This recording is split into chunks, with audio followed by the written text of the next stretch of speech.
How spicy were medieval Europeans? Did they like spicy food or just engaging in spicy behavior? How expensive were spices?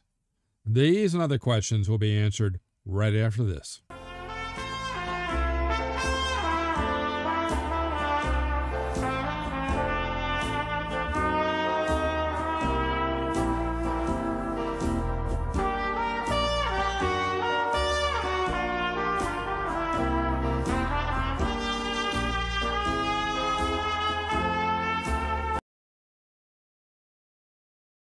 I'm Professor Jerome Arkenberg, and I've been teaching a wide variety of history courses at colleges across this country for the past 30 years.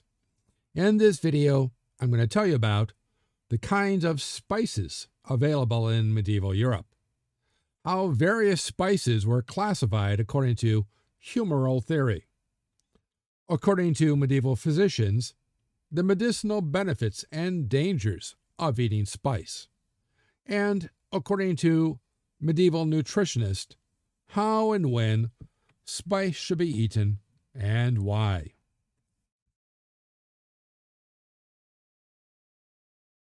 But first, make sure to click like, share, and especially subscribe, and that little bell thingy, so I can continue to bring you more great videos just like this one.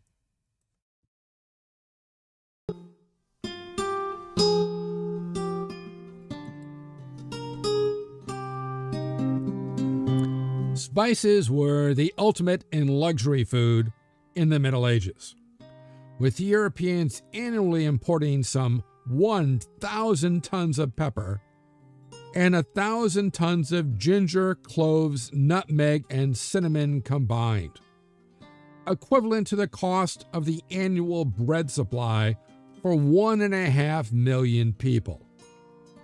So the abundance of spices in medieval cookbooks clearly marks them as something confined to the nobility and upper classes, as an average household could barely afford 20 grams of pepper and about the same amount of the other imported spices on an annual basis.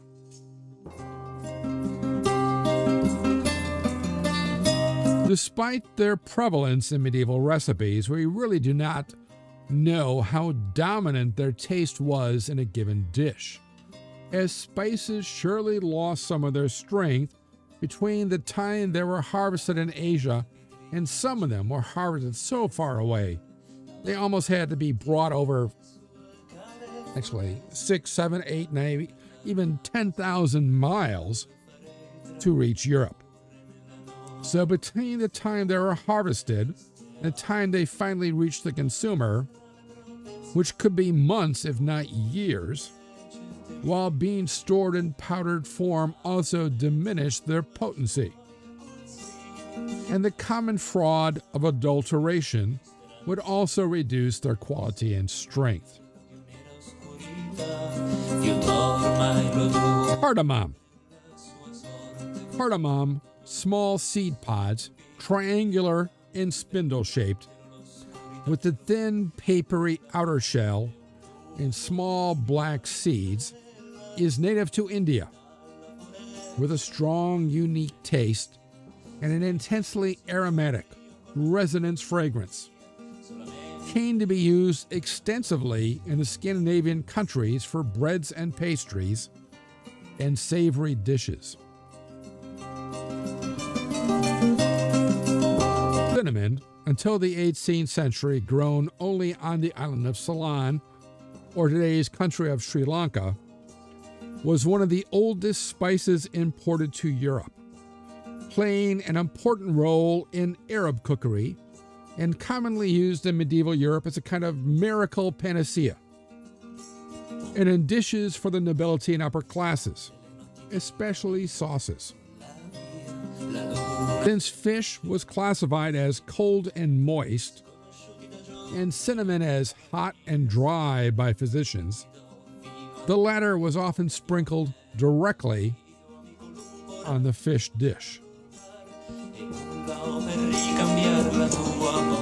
Cloves. until the 18th century grown only on the two islands of Ternate and Tidore in the Spice Islands off the western coast of New Guinea, were highly sought after, appearing in countless preparations for the nobility and upper classes, ranging from meat and fish dishes to fruit mousses and gingerbread. Classified by medieval physicians as hot and dry, cloves were recommended as both a digestive and a breath freshener.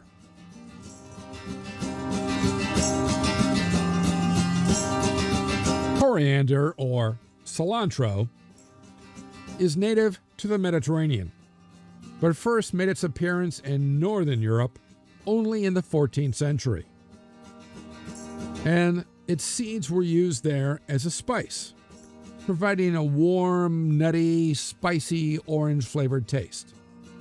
In medieval Germany and Poland, it was used in making sausages, or in rye bread as an alternative to caraway. Cubeb. Cubeb, indigenous to the island of Java, produces seeds with stalks attached to them, with the seeds then dried in the sun.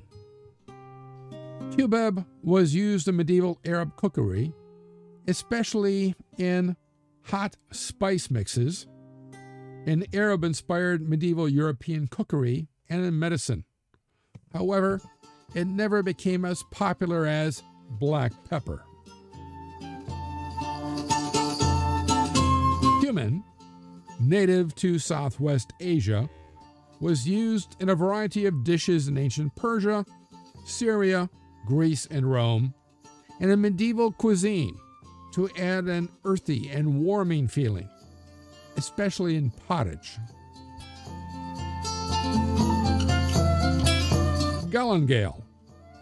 Galingale looks similar to ginger, but has the pungent taste of ginger and pepper combined, and all across medieval Europe was commonly added to dishes for the nobility and upper classes. Classified by medieval physicians as extremely warm and dry, Galingale was recommended for a cold stomach, as a digestive aid and a breath freshener.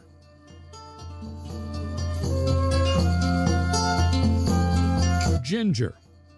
Ginger, brought all the way from India, was used extensively as a drug and spice throughout medieval Europe, added to fish, chicken, and a variety of other dishes, including gingerbread. Medieval physicians classed it as extremely hot and moderately humid, and said it heated the body more slowly than the hot and dry pepper, but otherwise shared most of pepper's medicinal properties. Grains of paradise. Grains of paradise is the fruit of a reed-like herb, which became wildly popular in late medieval France, despite its hot and moist nature. Long pepper.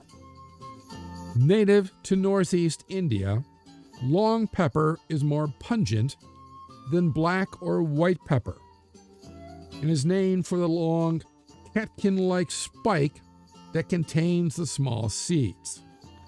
In medieval Europe, it played an important role as both a spice and a drug.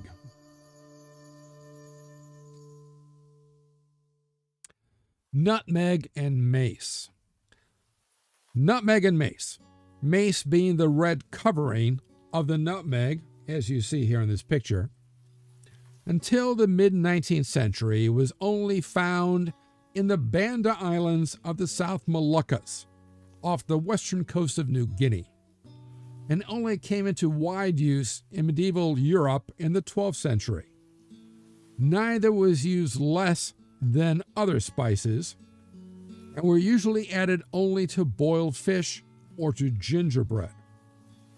Medieval physicians classed both nutmeg and mace as hot and dry, useful for freshening the breath and comforting the stomach.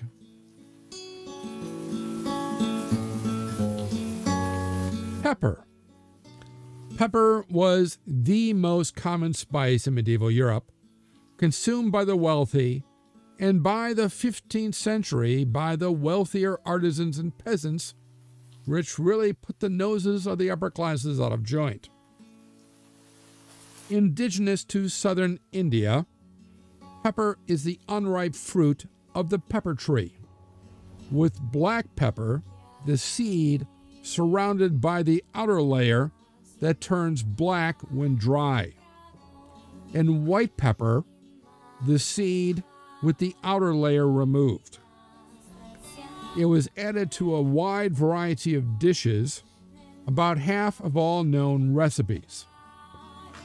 Medieval physicians classified either type as extremely hot and dry in nature, considered useful for stimulating the appetite, aiding digestion, dissolving gas in the stomach and intestines, and for removing phlegm from the chest.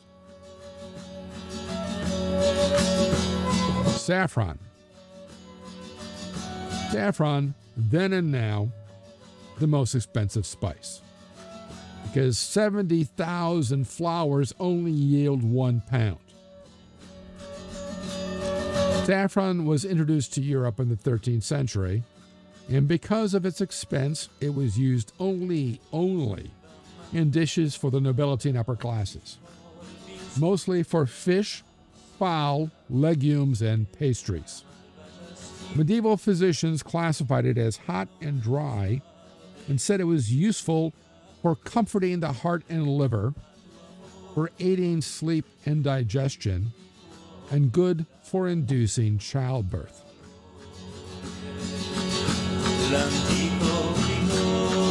Open sesame, yes, sesame, native to the Middle East, was used both for its seeds and as an oil ever since ancient Sumer and Egypt.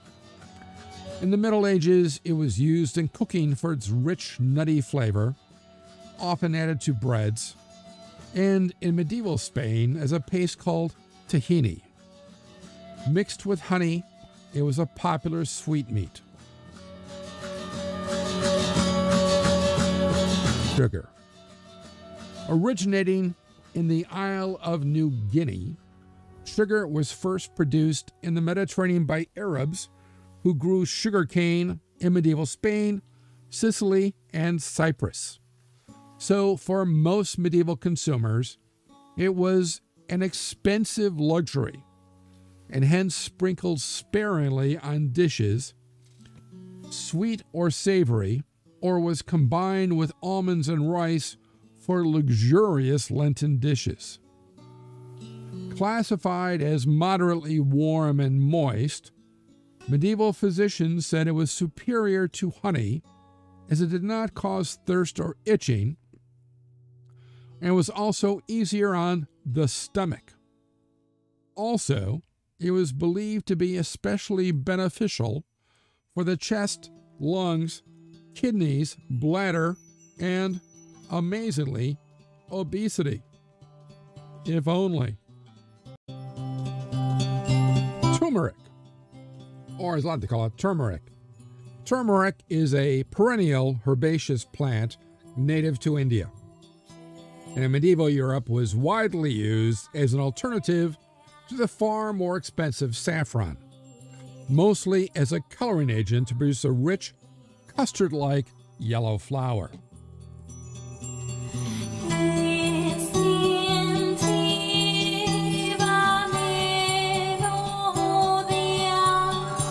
Let me know what you liked about this video and what other historical topics or subjects you'd like to see in future videos in the comment section below.